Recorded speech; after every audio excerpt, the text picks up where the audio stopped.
On arrive désormais à la dernière vidéo qui va clôturer la série. Donc dans la vidéo précédente, on a vu les indicateurs liés, c'est-à-dire les indicateurs qui nous donnaient des informations sur comment le contenu d'un verset doit être compris.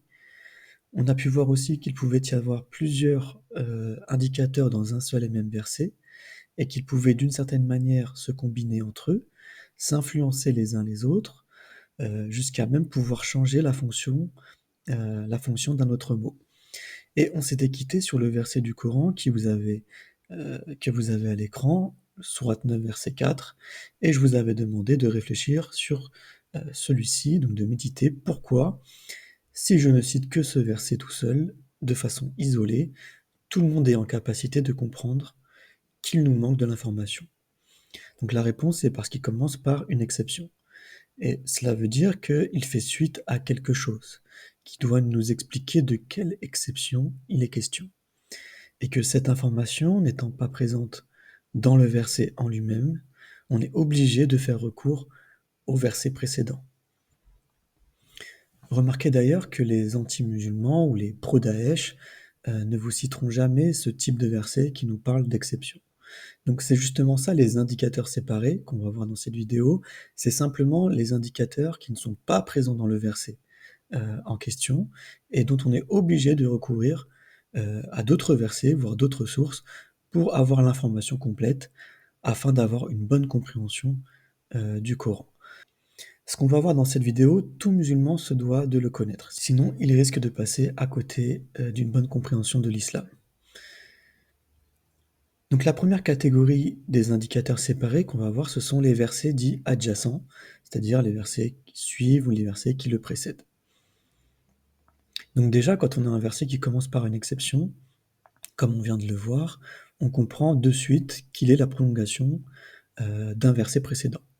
C'est du bon sens. Donc quand un verset commence par font exception par rapport à quoi? Si on n'a pas la réponse dans le verset, il faut donc aller voir le verset précédent. Donc on va voir ici un exemple où il est nécessaire d'avoir le verset suivant comme le verset précédent pour pouvoir bien comprendre le verset en lui-même. Donc prenons sourate 4, verset 89. Ils aimeraient que vous daigniez comme eux ont daigné, alors vous seriez leurs égaux. Aussi ne prenez pas d'alliés proches parmi eux tant qu'ils n'auront pas émigré sur le chemin d'Allah. Donc ici on a tant que, donc on a une limite temporelle. Si alors ils tergiversaient, donc ici on a le si qui nous indique une condition, emparez-vous d'eux et éliminez-les partout où vous les aurez trouvés, et ne prenez parmi eux ni alliés proches ni assistants. Ici vous allez voir que l'on ne peut pas prétendre à une bonne compréhension de ce verset sans faire référence au verset donc dit adjacent. Déjà, j'ai fait exprès de bien souligner les conditions et les limites dans ce verset parce que notre cerveau, en fait, il a tendance à se focaliser et à rester sidéré un peu par la violence de certains mots et on oublie vite que le si, que c'est conditionné finalement. Mais que se passe-t-il donc si on lit le verset suivant? Donc font exception ceux qui se joignent à d'autres tenants avec lesquels vous avez les uns et les autres conclu une alliance, ou qui viennent à vous la poitrine oppressée d'avoir à vous combattre, ou à combattre certains des leurs. Or si Dieu avait voulu, il leur aurait donné une emprise sur vous, et alors ils vous auraient combattu. S'ils s'écartent de vous sans avoir eu à vous combattre, et s'ils vous proposent la paix, alors Dieu n'établira pour vous aucun recours contre eux. Ce qu'on comprend ici, c'est que heureusement qu'on a continué notre lecture, sinon on n'aurait jamais su qu'il y avait des exceptions. Donc, grâce à ce nouveau verset qui suit, et en résumé, qu'est-ce que cela nous dit? Eh bien, celui qui ne te combat pas, qui ne t'est pas hostile, et avec qui tu es en paix, alors on n'applique pas le verset 89 sur lui. Donc on voit bien ici, clairement, que l'objectif c'est toujours la paix. S'il y a déjà la paix, il n'y a pas de guerre nécessaire en islam. Maintenant, si on ne cite que ces deux versets, en fait, on ne sait même pas de qui on parle depuis le début, en fait. Qui est ce il au pluriel? Donc si vous n'allez pas au verset d'avant, donc le verset 88, vous ne pouvez pas comprendre. Alors pourquoi? Donc si on lit verset 88, Pourquoi alors vous divisiez-vous en deux parties à l'égard des hypocrites, alors que Dieu les a refoulés pour ce qu'ils ont acquis? Visez-vous à guider celui que Dieu a laissé s'égarer? Jamais tu ne trouveras de chemin pour celui que Dieu laisse s'égarer. Donc on a la réponse ici, ce sont les hypocrites dont il est question depuis le début, donc ce n'est pas les non-musulmans comme on aurait tendance à le croire trop rapidement. Donc le Coran te dit clairement, te prends pas la tête avec les hypocrites, ne les calcule pas, Dieu s'en occupe très bien, d'accord, il les laisse s'égarer dans leur délire. Il les laisse s'égarer dans leur délire, et toute leur hypocrisie, de toute façon, va finir par se retourner contre eux-mêmes. Et qu'il n'y a pas de chemin pour eux de toute façon, puisque je rappelle que la sincérité est une condition nécessaire pour être justement sur le chemin de Dieu. Et c'est ce qui explique la condition qu'on trouve dans le verset 89, qui vient nous dire en résumé, bon par contre s'ils ne te laissent pas tranquille, ces hypocrites, malgré le fait que tu les ignores, ne te laisse pas faire quand même. Alors certains exégètes, ils ont prétendu qu'il s'agissait ici des apostats, alors qu'il n'y a aucune preuve de ça. Donc le Coran nous dit clairement qu'il s'agit des hypocrites, et les hypocrites et l'apostat, c'est deux choses bien différentes. Je ne sais pas comment ils ont pu confondre les deux, puisqu'ici il n'est pas question de ceux qui ont quitté l'islam.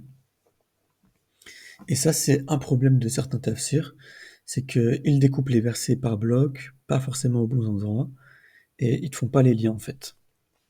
Et donc voilà ici un exemple concret et flagrant de la nécessité de lire un verset précédent comme un verset suivant pour pouvoir bien comprendre le Coran.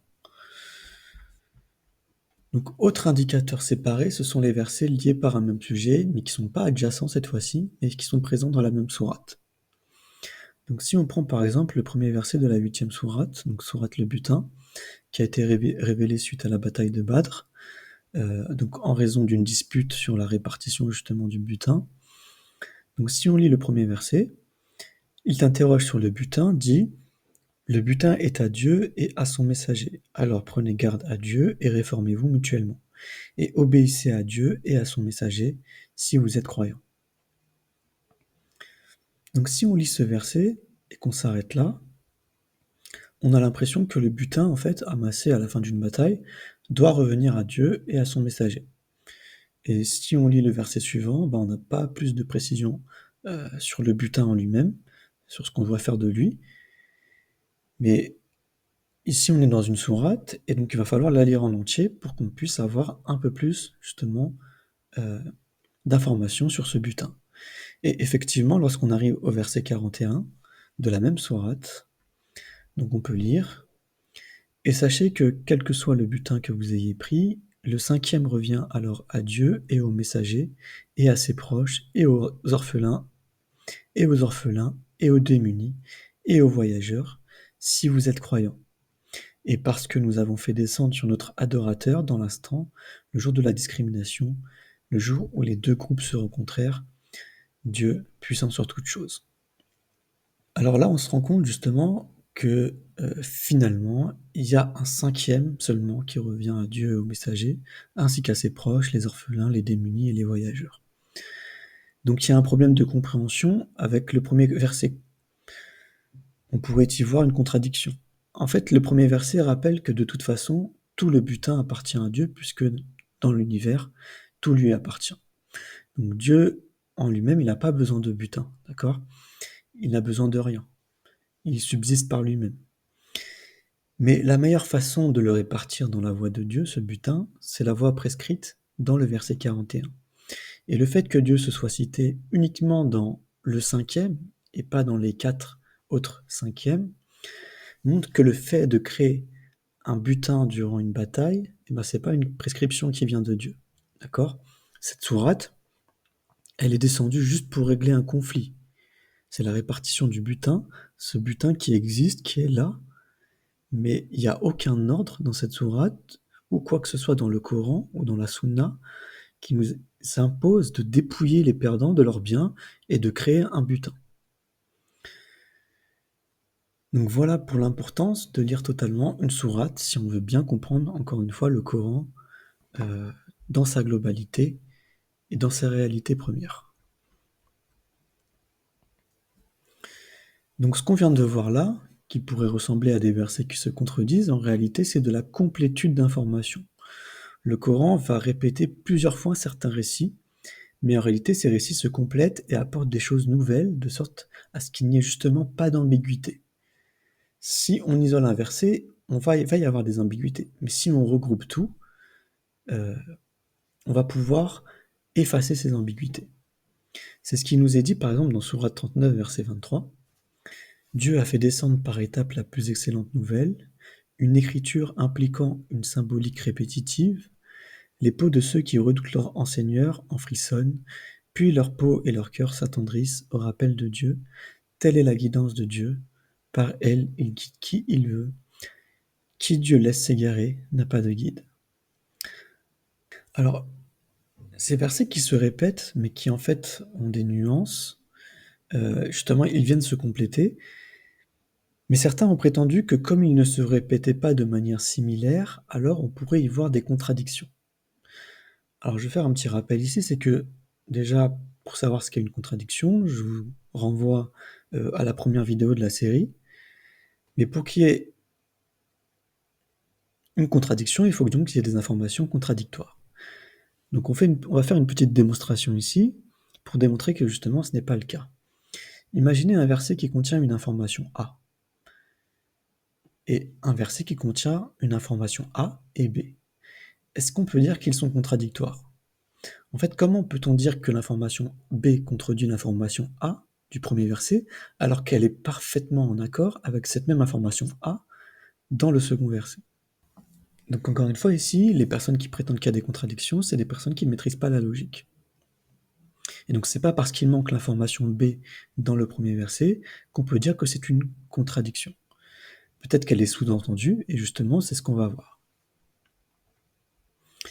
Et c'est là qu'arrive la méthodologie la plus importante qui existe en islam, qui est nécessaire à la bonne compréhension du Coran dans sa totalité, c'est justement la confrontation des différents versets qui en apparence se ressemblent et se répètent et qui traitent d'un même sujet, mais qui en réalité se complètent et apportent un autre angle de vue sur que ce soit un récit ou une situation pour éviter justement de comprendre les choses de travers et, et effacer toutes les ambiguïtés.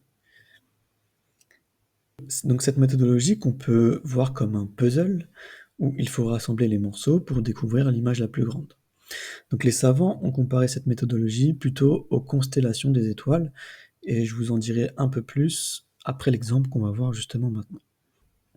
Le dernier exemple donc d'indicateurs séparés, ce sont les versets qui sont présents mais dans des sourates différentes, mais qui traitent d'un même sujet. Donc l'exemple le plus connu, et je vais le reprendre parce qu'il est pertinent, c'est celui du récit d'Iblis lorsque Dieu demande aux anges de se prosterner devant Adam.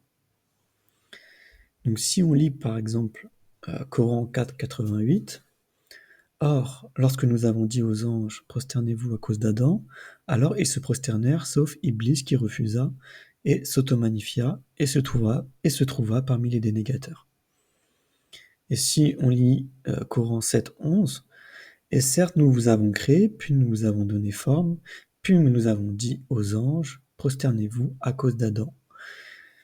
Ils se prosternèrent, alors sauf Iblis, il ne s'est jamais trouvé parmi ceux qui se prosternent. Donc ici, j'ai lu deux versets qui se répètent sur Iblis, mais en réalité, il y a quand même un complément d'information.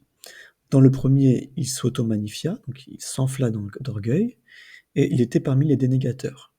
Et dans le deuxième, on nous dit qu'il ne s'est jamais trouvé parmi ceux qui se prosternent. Alors ici, pas de contradiction, juste complément d'information, comme je vous l'ai montré précédemment. Et puis si on tire une conclusion un peu trop hâtive, ben on a l'impression en fait qu'Iblis, eh bien, il fait partie des anges, qu'il est la seule exception parmi les anges à ne pas se prosterner, et on pourrait dire que c'est un ange dénégateur. Or c'est là l'importance de lire le Coran en entier, puisque je vous ai dit dans la première vidéo qu'il y aurait des pièges avec les exceptions. Donc on doit poursuivre notre lecture du Coran, et si on arrive à la sourate 18 au verset 50, on a une nouvelle fois le même récit. Lors nous avons dit aux anges, prosternez-vous à cause d'Adam. Alors ils se prosternèrent, à l'exception d'Iblis. Il se trouva parmi les djinns et se révolta contre l'ordre de son enseigneur. alors allez-vous le prendre ainsi que sa descendance comme proche allié à ma place, alors qu'ils sont des ennemis pour vous? Quel mauvais échange pour ceux qui sont ténèbres d'injustice. Donc grâce à ce verset, on comprend qu'il n'a jamais été un ange. Et d'ailleurs, il n'a jamais été dit explicitement qu'il en était un. Juste qu'il était parmi eux. Mais être parmi les anges, ça peut aussi vouloir dire qu'il était présent avec les anges à ce moment-là, mais pas forcément qu'il était de même nature que les anges. Donc heureusement qu'on a lu la suite, mais on pourrait se dire peut-être qu'il y a des anges qui sont à moitié djinns. Alors c'est là qu'il faut continuer à lire le Coran. Et donc par exemple, lorsqu'on arrive sourate 38, versets 73 et 74, on peut lire que donc les anges se sont prosternés, donc chacun d'entre eux ensemble. Donc ici on a à la fois le mot kul, donc c'est-à-dire la totalité dans son ensemble, et le mot ajmaïn. Donc ici on a à la fois le mot kul et le mot ajmaïn. Donc on a à la fois l'ensemble, l'assemblée, mais aussi la totalité, chacun d'entre eux sans exception. Et pourtant, le verset suivant nous dit « Excepté Iblis, il s'auto-magnifia et fut parmi les dénégateurs. » Donc tous les anges se sont bien prosternés, excepté Iblis, qui n'était de toute façon pas un ange, puisque sinon, il n'y aurait pas eu le mot cool dans cette sourate 38, dans le verset 73 de la sourate 38.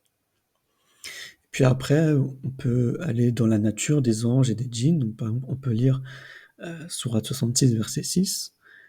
Ô vous qui avez mis en œuvre le dépôt confié, préservez vos âmes et vous affiliez d'un feu dont les humains et les roches sont le combustible. Des anges durs, rigoureux, veillent sur lui. Ils ne désobéissent pas à Dieu dans ce qu'il leur ordonne et font ce qu'on leur ordonne. Donc en fait, on apprend que les anges ne désobéissent jamais à Dieu. En fait, dès que Dieu ordonne des choses aux anges, ils ne désobéissent jamais. Dès que Dieu ordonne une chose, eh bien les anges se prosternent et appliquent ce que Dieu leur a demandé d'ordonner. Donc si Iblis était un ange, il n'aurait pas eu le choix que de se prosterner. Ensuite, on apprend par exemple sourate 15, verset 27, « Et le djinn, nous l'avons créé auparavant du feu du vent brûlant. » Donc, sourate 15, verset 27, nous apprend la nature de la création du djinn. On apprend dans la tradition prophétique que les anges, eux, par contre, sont créés de lumière, donc ils ne sont pas de même nature. Et donc, dans tout ce regroupement d'informations, en fait, ce qu'on a fait, ce sont des syllogismes, inconsciemment. C'est-à-dire qu'on a fait des raisonnements corrects et qui nous prouvent qu'en fait, le Coran ne tient pas de contradiction. Tant que vous pourrez faire des syllogismes, tous les syllogismes valides permettent de renforcer la cohésion du Coran. Et donc, quand vous rassemblez toutes ces informations, non seulement c'est cohérent, mais surtout ça vous conduit dans la bonne compréhension, et c'est cet effort-là qui mène à la guidance, comme on l'a vu dans le verset précédent, qui parlait des versets qui se répètent. Puisqu'en fait, ce qu'on vient de faire, c'est du raisonnement, ce sont des syllogismes qu'on fait de façon plus ou moins naturelle en fonction des capacités de chacun. Donc un exemple de syllogisme, les anges ne peuvent pas désobéir à l'ordre de Dieu, Iblis a désobéi à l'ordre de Dieu, conclusion, Iblis ne peut pas être un ange. Donc comme je vous l'ai dit, plus il y aura de syllogismes valides, plus ça renforcera la cohérence du Coran. Des syllogismes, il y en a à foison dans le Coran, parfois même dans un seul et même verset, il y a un syllogisme caché. Et c'est eux qui garantissent la cohérence et la cohésion du texte saint de l'islam. Ça, les non-croyants ne comprennent pas tellement ce morceau de texte. Certains prétendent que si Dieu guide qui il veut, alors en fait ce serait un petit peu la loterie. T'es musulman, mais bon, finalement Dieu guide qui il veut, bon, il a décidé d'en faire certains chrétiens, d'autres juifs, d'autres musulmans. Alors que c'est absolument pas ce qui est dit dans le Coran. En fait, il est dit que Dieu a le pouvoir de guidance. Et donc il guide tous les êtres humains, quels qu'ils soient. Mais par contre, il guide que ceux qui veulent bien être guidés. Quant à ceux qui sont dans le déni, dans la négation des signes, en fait, il les égare pas, il n'a pas besoin. Il les laisse s'égarer, parce que ça fait partie de l'ordre de la création tel qu'il l'a créé. Et en plus, il est clairement dit dans plusieurs passages du Coran, eh bien, que Dieu ne guide pas les injustes, Dieu ne guide pas les pervers, Dieu ne guide pas euh, les menteurs. Et qui sont ceux qui sont bien guidés?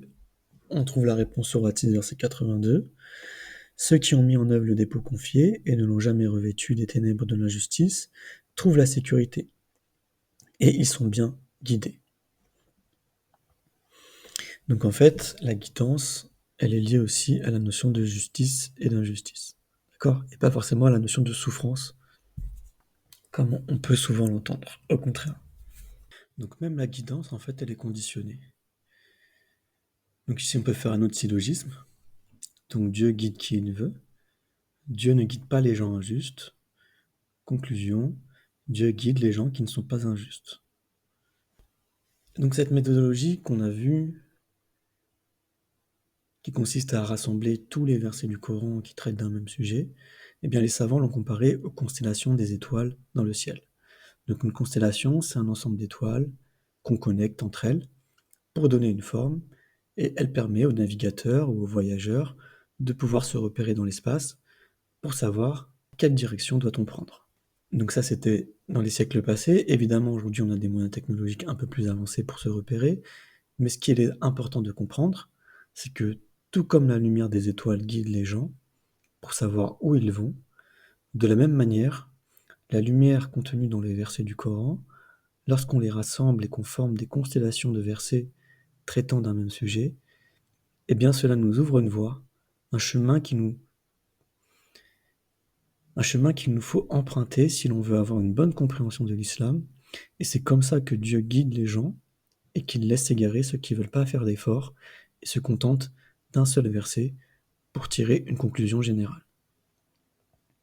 Sachez que cette méthodologie, ça reste la meilleure, et les plus grands fuqaha, donc les plus grands juristes musulmans, sont ceux qui justement dessinent ces constellations en prenant non seulement tous les versets du Coran sur un même sujet, mais aussi tous les hadiths sur la même question, et c'est comme ça qu'on se rapproche d'une meilleure compréhension, loin, très loin de ce que l'on peut entendre aujourd'hui sur les réseaux sociaux.